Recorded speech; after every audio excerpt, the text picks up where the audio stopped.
La prochaine photo, il me parlant ici, et c'est Daniel qui parle de l'ange qui lui dit, le quatrième animal, c'est un quatrième royaume qui existera. Donc, au moment où Daniel le reçoit, il est au futur sur la terre. Ce royaume sera différent de tous les royaumes et qui dévorera toute la terre et la foulera et la brisera. Ce que je vais mettre en évidence, c'est d'abord qu'il foulera toute la terre.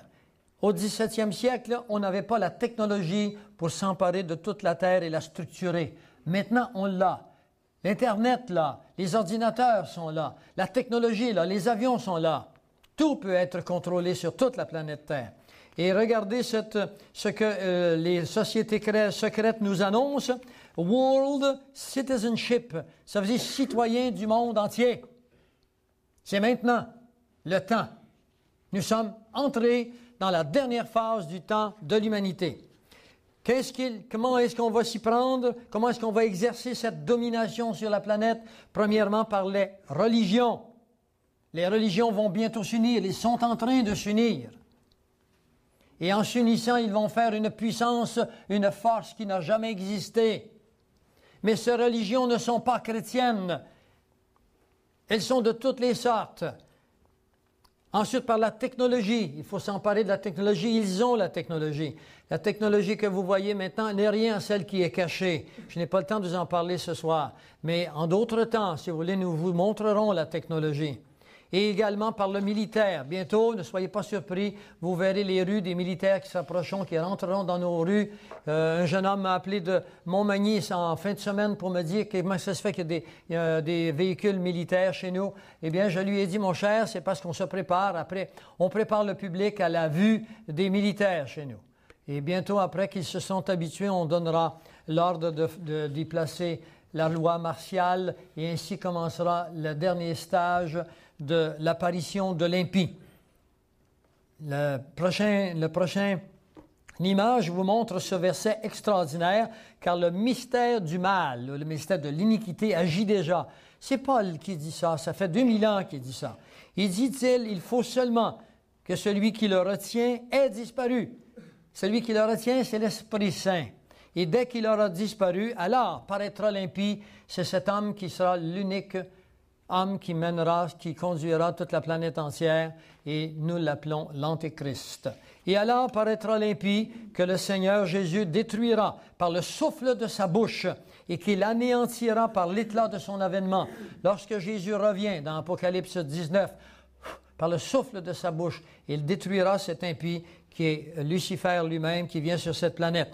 L'apparition de cet impie se fera par la puissance de Satan. Attendez-vous à bientôt à voir arriver des hommes qui font des miracles, qui font des prodiges. C'est une puissance satanique qui sera derrière eux. Et cette puissance satanique, elle séduira des millions de personnes, parce que ces personnes n'ont pas accepté l'amour de la vérité qui nous révèle ces faits. Ne le sachant pas, ils seront séduits par ces choses.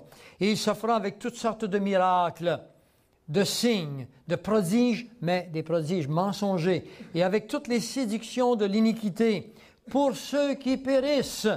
Et la raison pour laquelle ils périssent, c'est parce qu'ils n'ont pas reçu l'amour de la vérité pour être sauvés. Aussi, Dieu leur envoie une puissance d'égarement. Attendez-vous, ce qu'il y a de plus en plus de gens maintenant, nous sommes entrés dans cette période, qui veulent ne rien savoir ni de Dieu, ni malheureusement non plus, ni du diable. Ils ne croient plus en rien, ni loi, ni foi.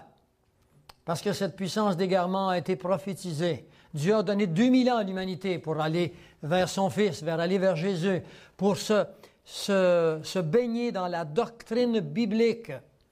Et les hommes ont refusé. J'ai plein de patients qui disent qu'ils croient en Dieu et qui n'ont jamais ouvert la Bible une seule fois. Ils se sont donc fait un Dieu à eux. Ils se sont fait un Jésus à eux. Mais le Jésus de la parole de Dieu, il est là pour rectifier les critères, les paramètres de ce que ce Dieu veut. C'est le seul et unique moyen du salut.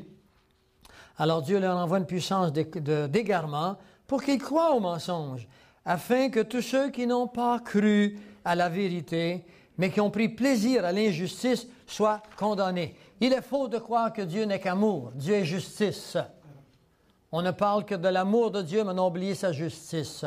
Vous devez vous approcher de la justice de Dieu. Je vais vous le montrer dans un instant. Maintenant, si vous êtes là pour une première fois ici ce soir et que vous êtes un peu désolé, vous êtes triste parce que vous voyez ce qui s'en vient, est-ce que nous avons de l'espérance pour un meilleur monde? Mes amis, je vous en prie, ne vous découragez pas. Si je n'avais pas une bonne nouvelle, je ne vous conterai pas ce qui vient. Mais je veux que vous sachiez ce qui vient, afin que vous sachiez qu'en même temps que ces choses viennent, une bonne nouvelle est annoncée.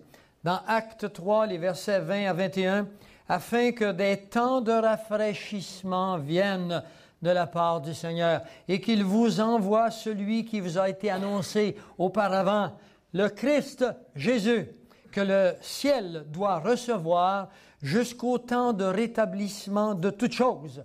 Et nous sommes entrés dans les temps où bientôt toutes choses seront rétablies, dont Dieu a parlé par la bouche des prophètes depuis longtemps. La prochaine image vous montre quelque chose d'important. Dans ce que vous avez ici, c'est la terre entière qui a été divisée dans 10 biorégions. Dans le temps de ces rois, le Dieu des cieux suscitera un royaume. De quel roi?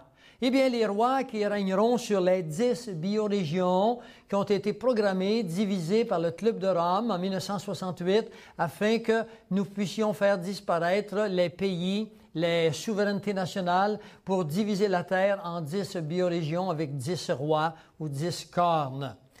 Eh bien, il nous est dit, et qui ne passera point sous sa domination d'un autre peuple. Il brisera et anéantira tous ces royaumes-là, et lui-même subsistera éternellement. C'est cette pierre que vous avez vu tomber sur les orteils de la statue.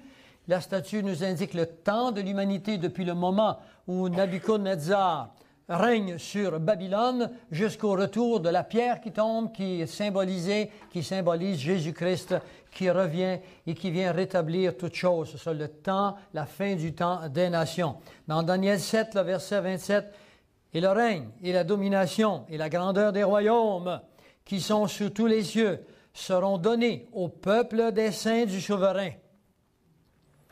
Son royaume est un royaume éternel, et toutes les dominations le serviront et lui obéiront. Nous irons bientôt exactement vers un seul chef, mais ce ne sera pas un despote, ce ne sera pas un criminel, ce sera un chef qui vous aime et qui m'aime et qui établira la paix sur la planète Terre pendant 1000 ans. Un chef qui réétablira non pas un paradis, mais presque un paradis sur cette planète après qu'il sera revenu à la fin des 7 années de tribulation.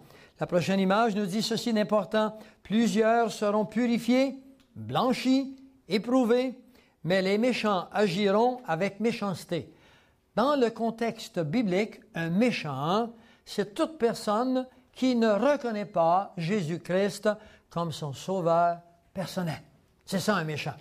Parce que seul Jésus-Christ peut transformer mon cœur et le vôtre. Personne n'est capable de se transformer avec les critères de Dieu, avec les standards de Dieu.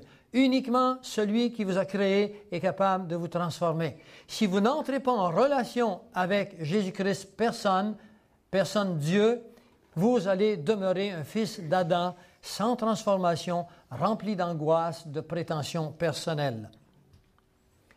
Et dans Daniel 12, 10, qui est donc cette pierre qui tombe sur les 10 biorégions, telle qu'on le voit maintenant avec cette statue qu'on trouve dans Daniel 2, eh bien, qui tombe sur les 10 biorégions. Les versets suivants nous disent dans Acte 4, les versets 12, la pierre rejetée par les bâtisseurs, cette pierre, c'est Jésus-Christ. Ce Jésus, le Jésus qui était là, est la pierre qui a été rejetée par vous, qui bâtissez. Qui est-ce qui bâtit? Mais les Nations unies ne sont-elles pas en train d'essayer de bâtir un monde nouveau? Qu'est-ce qu'ils ont fait de Jésus-Christ? Ils l'ont mis au rencard.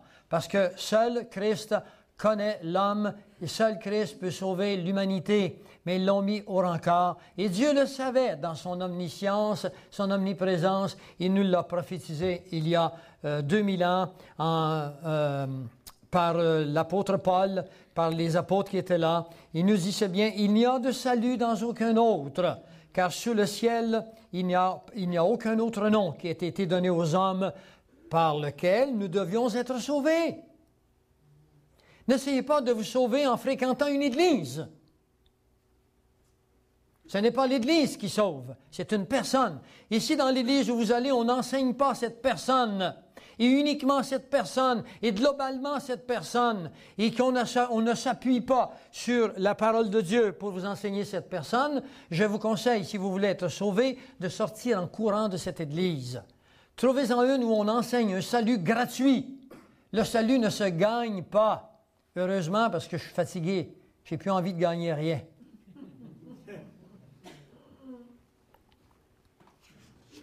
Qu'est-ce qui a fait que nous sommes perdus, que nous sommes pécheurs, que nous avons besoin de nos sauveurs? C'est ce qu'on appelle le péché. Le péché, ça vient d'un mot grec qui veut dire manquer la cible.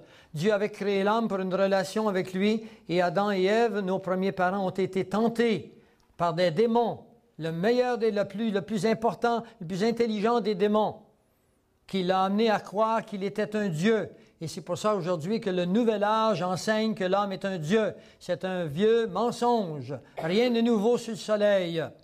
Et ensuite, on a évidemment symbolisé la pomme. On a dit qu'ils ont mangé la pomme.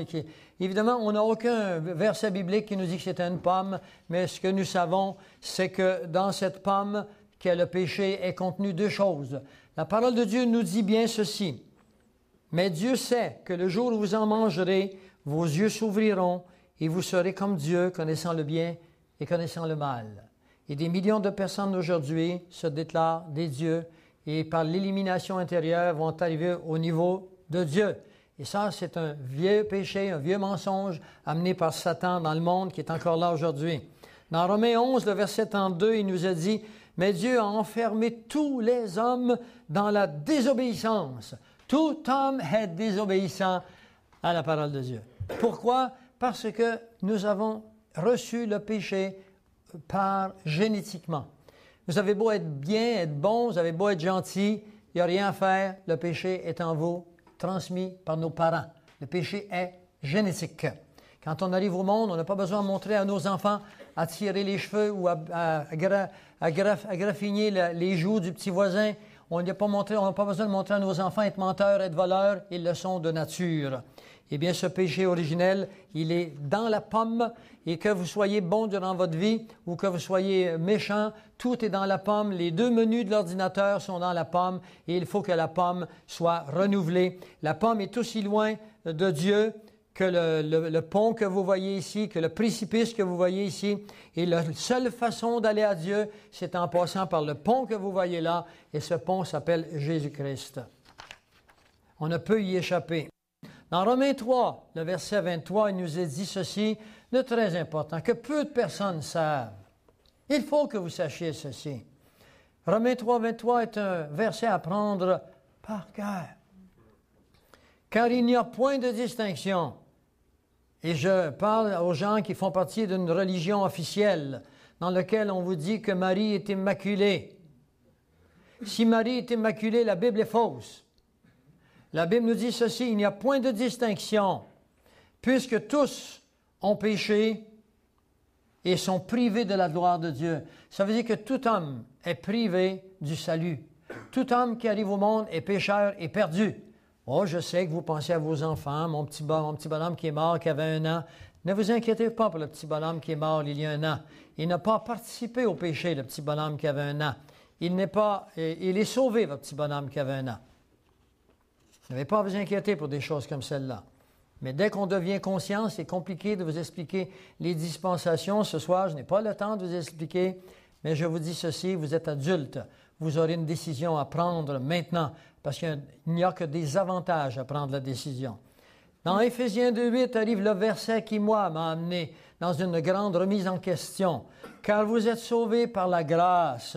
C'est par la grâce que vous êtes sauvés, parce que Dieu le veut bien, par le moyen de la foi. Et cela ne vient pas de vous. Qu'est-ce qui ne vient pas de vous? Le salut. On ne peut se sauver soi-même. C'est un don de Dieu. Dieu vous a donné le salut pour prix de votre foi. Et dans Actes 3, 19, il nous a marqué « Repentez-vous donc et convertissez-vous pour que vos péchés soient effacés. Et aujourd'hui, des évangélistes ou encore des gens d'autres dénominations enseignent le ciel, enseignent que Dieu est bon sans la repentance. On ne peut aller dans le royaume de Dieu si vous pensez que le ciel existe encore. Effectivement, il existe encore. Vous ne pouvez être sauvé sans la repentance. La repentance, ce n'est pas le regret. Le regret, je regrette l'acte que j'ai fait. La repentance, je regrette l'homme que je suis. Le regret s'adresse à la pomme qui est pourrite. La repentance s'adresse à l'arbre qui crée des fruits pourris. C'est la différence.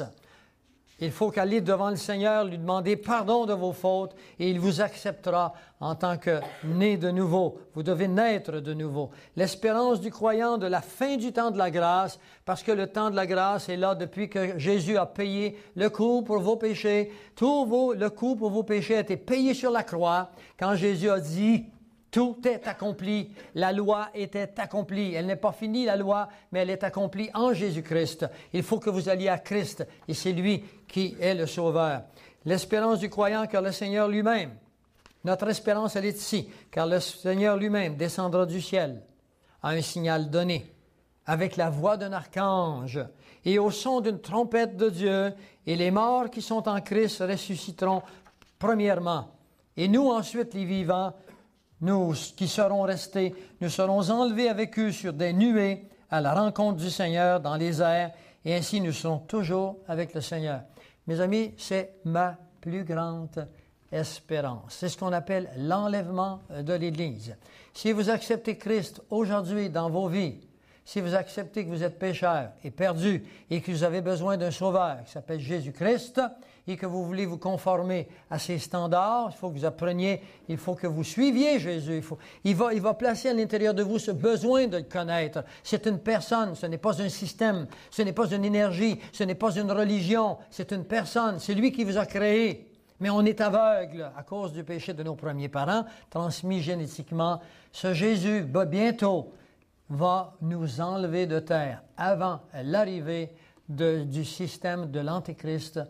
Et voilà maintenant pour les prophéties qui viennent nous situer dans le temps. Ces prophéties se réalisent sur nos yeux maintenant.